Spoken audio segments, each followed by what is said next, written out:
Pinag-iingat ng DOH ang publiko sa iba't ibang sakit ngayong nagsimula na ang amihan season. May ilang paalala rin ang ahensya. Ang detalye sa agenda report ni Pierre Pastor.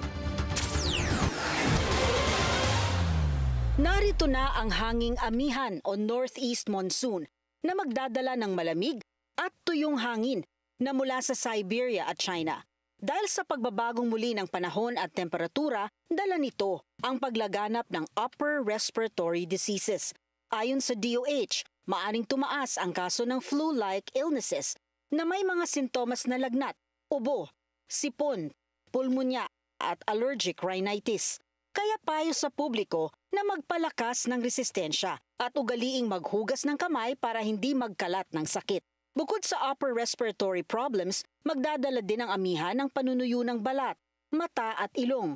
Payo ng DOH ang paggamit ng lotion o moisturizer para hindi mag-dry ang skin at mag-lip balm din para sa panunuyo ng labi. Saline nasal drops naman para maiwasan ang panunuyo at pagdurugo ng ilong.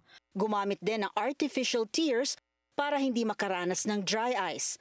Makatutulong din ang glasses o shades bilang proteksyon sa malamig na hangin. At higit sa lahat, uminom ng maraming tubig para maiwasan ang dehydration sa panahon ng amihan.